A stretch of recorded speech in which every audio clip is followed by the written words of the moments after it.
Recently I got engaged to my amazing fiancée Amy. I was the happiest I have ever been when Amy said yes, and was nothing but excited for our wedding. We started planning the venues, the dates, and the invites. When talking about who to invite, we both agreed to invite out coworkers as we have worked in our respective jobs for years and like them all. As I checked that off the list, Amy spoke up and said everyone from my job can come except my work friend Tally. Tally is also one of my close friends, so this surprised me that Amy didn't want to invite her. She has met Tally multiple times and there didn't seem to be any issues. When I asked why, she said she just doesn't like her and finds our friendship uncomfortable, saying she thinks that Tally is the type of person to try to sway taken men and be the center of attention. After talking some more to see where she got this idea, it turned out this was based on nothing but Tally's looks, as even Amy admitted that Tally is always very kind to her. But still, Amy is adamant about Tally not going and said that she makes her insecure. Amy is a beautiful woman, so I don't know why she feels this way. I told Amy that if it makes her feel comfortable not having Tally at the wedding, then that is fine. But before invitations go out, I wanted to speak to her privately to let her know to save embarrassment. Amy agreed, and that was really that. We didn't speak on the matter after. A week or so later I went into work and Tally started to ignore me, only really talking if it was work related. I was confused as it isn't just her, our coworkers have started to ignore her and acting strange to me. So I contacted her BF, only for him to be sarcastic on the phone. I asked what the problem was when he asked if I actually didn't know what happened. He then filled me in. Turned out a few days earlier Amy came to my work on my day off with invitations. I had no idea she even made them yet. And handed everyone an invite in front of Tally, then saying to Tally, "You aren't invited, women like you aren't welcome," which has sparked everyone suggesting she is my other woman. Since then she has been harassed by some guys at work and shunned by the women. She is now looking for another job. This pissed me off and I apologized profusely as I didn't know. When I got home that night, I confronted Amy about this. She denied it at first, but then told me she did it, but it is now not an issue because she's quitting her job. I flipped on her, saying how she clearly didn't trust me to say and that she crossed a line doing all this behind my back. She didn't see the problem and got upset, asking me why I'm so mad, me responding, "If we are really going to get married, get your insecurities in check and grow up." I stayed at a friend's since but have had texts from Amy, her friends, and her mother saying for this and that Amy doesn't deserve this treatment.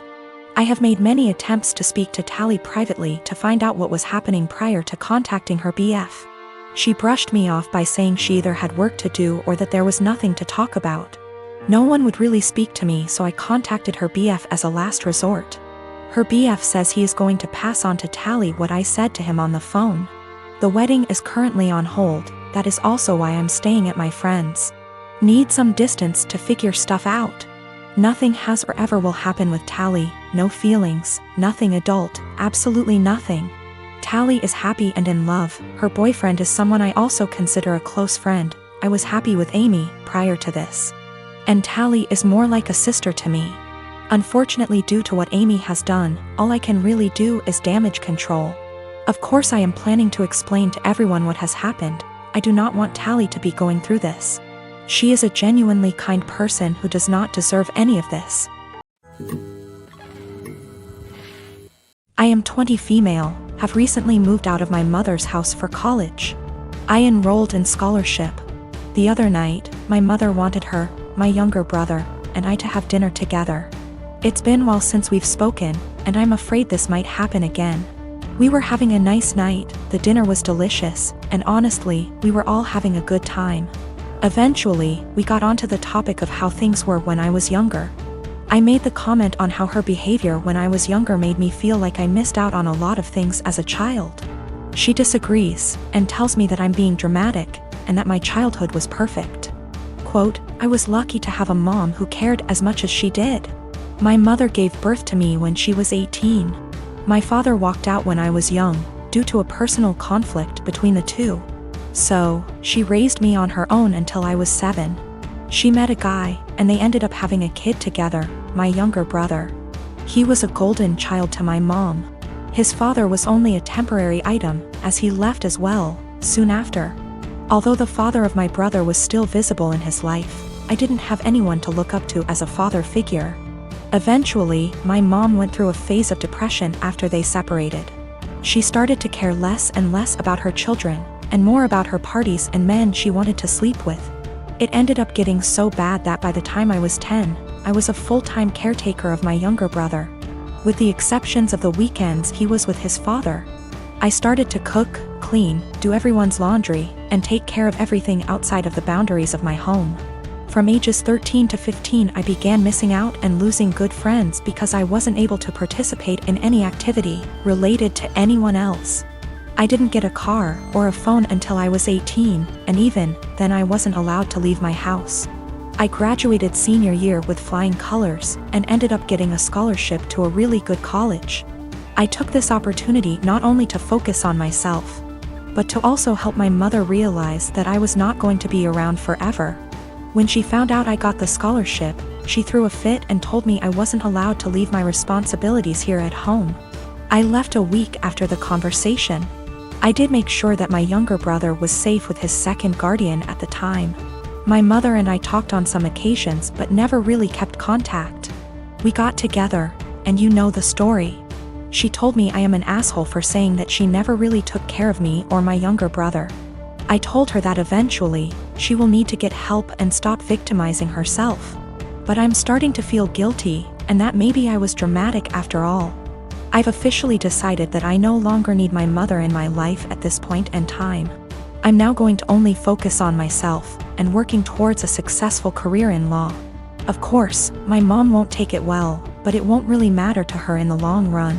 Her children never really mattered to her. I'm going to stay in contact with my younger brother, though. I'm going to make sure that he doesn't possibly go through the same amount of trauma I did. I knew my ex for almost 10 years. We go back all the way to high school and have been friends. After we graduated, I said it and asked her out, and we became a couple. We dated for almost 6 years before she came to me and told me she was pregnant. I won't lie, I loved her at the time, and this was actually quite exciting to me, so I proposed. She, however, seemed super worried. I sat down and talked with her about it. I told her that even if she did decide to terminate the pregnancy, I would be by her side and still wanted to marry her. She was super awkward about it but decided to keep the child and accepted my proposal. These past 7 months have been a roller coaster. She moved in with me and we began getting ready for our daughter's birth, and we were planning on getting married after she is born. That was until a few weeks ago. An old acquaintance from high school reached out to me. I was never good friends with him, but he said that he felt guilty about letting an innocent man suffer for his and my ex's mistakes. This guy claimed that he was the father of my ex's child and that my ex had been lying to me. It turns out that my ex and him got reacquainted about a year ago and started having sex. Around the time my ex got pregnant, they began having unprotected sex. He is not lying about this. He sent me photos of them together and showed me texts between the two of them. I was able to get my ex's phone and confirmed they were real. Along with this, he sent me a string of Facebook messages of my ex admitting to lying to me because I make more money than the real father, and she would rather I care for it. Suffice to say, I was pissed. I confronted her, she cried, I cried, it was a mess. In the end, I broke it off then and there and evicted her from my apartment. She's in the process of moving out now, but I have not said a single word to her. I have pretty much told her that I want her out of my life. I also demanded a DNA test the minute the child is born. If it is mine, I'll help her support it. If not, then I am never seeing her again. I've been cold to her. Her and her parents has tried multiple times to work it out with me, but I've refused any contact with them. At one point she got all of her friends together to try to talk to me, and I kicked them out of the apartment with threats of calling the police. Anytime she's tried to reconcile, I've shut it down. My friends are saying I'm in wrong here. According to them, she's pregnant, and because of that I should at least be helping her till the baby is born, even if it isn't mine. I disagree fully, but I could be wrong. So, right now I'm in kinda a shitty situation. I've been treating my ex-fiancé pretty cold and demanding a paternity test for the child she's carrying. All of my friends are saying I'm being a major asshole, but I don't feel that way.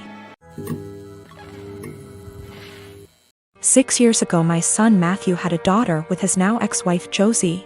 I have always thought of Josie as my own daughter, so when they divorced 7 years ago due to my son cheating, I was conflicted and disappointed. Josie wasn't particularly close with any of her family, so my husband and I naturally took them in. Josie was an angel. She had insisted that we didn't have to lift a finger more than before we had taken them in, and though she was hurt, she kept civil around Matthew.